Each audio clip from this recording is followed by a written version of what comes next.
be here in this distinguished panel and sit next to my wonderful brother. He's got a sweet spirit. He's got a very subtle intellect. And he's one of the rare members of the professional managerial class, given a disciplinary division of knowledge in Sykes called university, where he reaches out in a genuine way across a variety of ideological, racial, class, political lines, and means it. So we're not just talking about a text here, we're talking about a particular human being who produces the text, and his praxis is at work as he relates to me and the other persons, and all some of you who have been privileged to be part of his world and circle, and then goes on to generate these texts that we call books and things. And of course, it's inseparable from Sister Maya and all of her magnificent intellectual work, and Isadora too, and her magnificent work. It is, as Sly Stone says, a family affair. And that is very much so. Of course, I can't proceed without acknowledging the death of the great Harry Belafonte.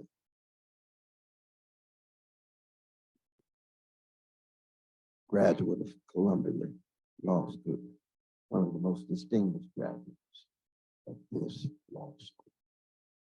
I could just see Harry with his magnificent smile. He was my dear brother for 40 years, traveled all over the world together. He was in the apartment on 72nd Street, Broadway.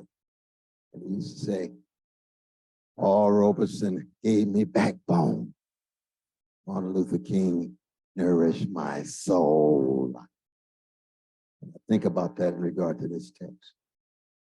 Because our dear brother is third wave critical theory.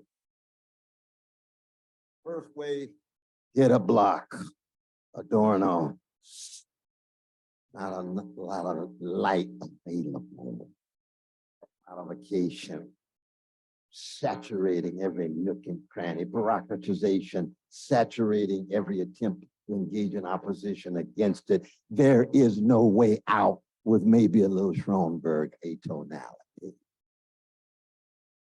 And yet the insights, powerful, inescapable. Habermas, second generation, I won't say too much about you. Neo-Kantianism was weak, it's pretty sweet and Kool-Aid, but still a brilliant thinker. But the third generation, Sheila Ben Habib and Nancy Fraser and Bernard L. Harcourt, something else is going. We've got some preoccupation with concrete praxis in time and space, wrestling with new late modern and postmodern circumstances and conditions. Something else is going on. There's no accident that the starting point of my dear brother's text is the stranglehold of neo-regulatory models and administrators' state models. And in the United States, roughly between the escalating neo-fascism of a mean-spirited, cold-hearted Republican Party and its dynamic and heterogeneous social base, changing all the time. You see that with Tucker on the move.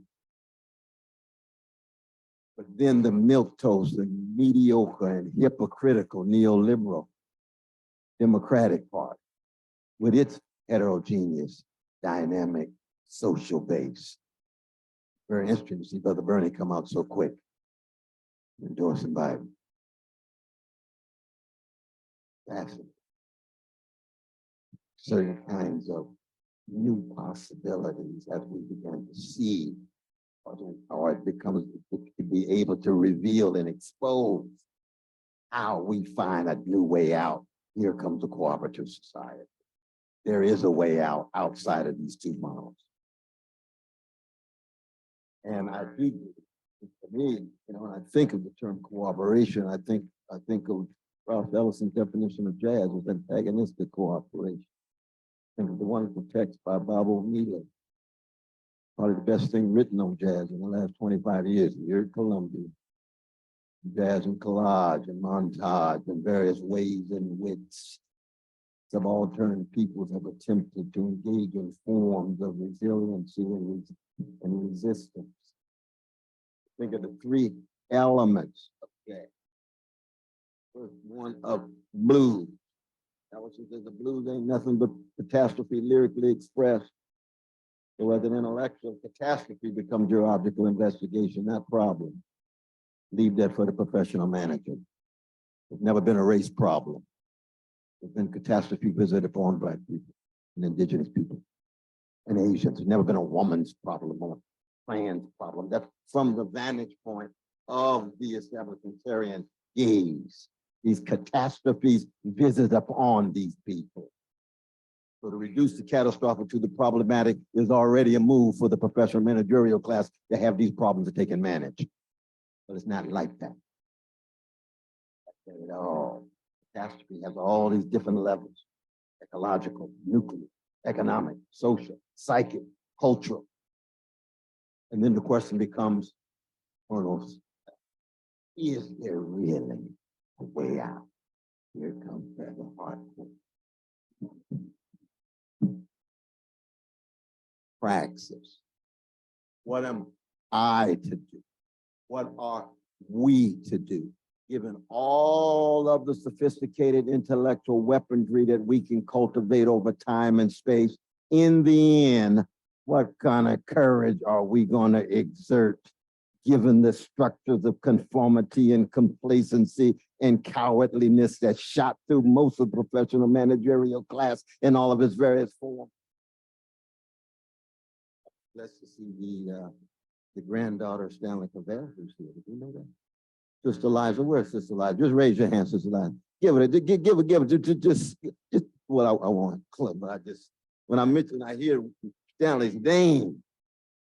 Brother John Reichman knows our book, Post-Analytic Philosophy. We couldn't write that book or work on that book without Stanley being in. Why? Because he cut against the conformity. He's Emersonian. He cuts against the cowardliness. He's Emersonian. He cuts against the complacency. Secular Jewish with a progressive twist. Not just in Brooklyn, he's from Atlanta. Meaning what? Meaning that catastrophe in all of its various forms, blues-like. This book is blues-like. One of the high moments is a conversation between Angela Davis, student of Adorno, physically, personally, in the room, in the classroom, in Germany, and where Angela ends up with her abolition and the cooperation. Fascinating juxtaposition because there's significant overlap, and you make that point. But her notion of abolition is Aufhebung. It's not just doing away. Negation, preserving the best, transformation, and being honest about just how grim things are in order to be revitalized in one's courageous attempt to keep track of these cooperative movements and manifestations. I'll bring this to a close quickly. Second element, swing different conceptions of temporality and historicity so that you have ways in which you can authorize a different future. That's what swing is. Duke Ellington said, I want to make life swing, not just the music swing. I want my life to swing. I can't deal with these truncated forms of normativity. I can't deal with these ugly forms that create certain conceptions that don't allow me to think outside of the box and live outside the box and experience forms of temporality that are different than just those C chords. I want flat notes. I want to be on top of the note. I want to be beneath the note. Okay, Aretha. Okay, Nina Simone. We understand what you're. But then improvisation, not as just an artistic skill, but a species of phonesis, a form of practical wisdom and practical judgment that allows you to be coalitional, open to relating to other oppressed people, dealing with the powers that be in all of its various sites where its powers operate. And I want to end with Lenin's challenge to you. Remember Lenin's two wonderful essays on cooperation. And I'm not used to invoking Lenin because I come out of the Council Communist movement, which was Rosa Luxemburg, Soviets without Bolsheviks, which is Gorder, which is Panico, which is A.J. Musty here in America, Sinclair Drake here in America, the American Workers' Party of 1936, that lasted a few weeks before our fellow Trotskyites took it over. But that was workers' organization, it was worker cooperatives, it was worker councils, radical democracy without the professionals coming in and dictating and telling the everyday people what they ought to do. But Lenin still had insight to this challenge. And he says, anybody who talks about cooperation, there's a sense in which they're retreating from class struggle.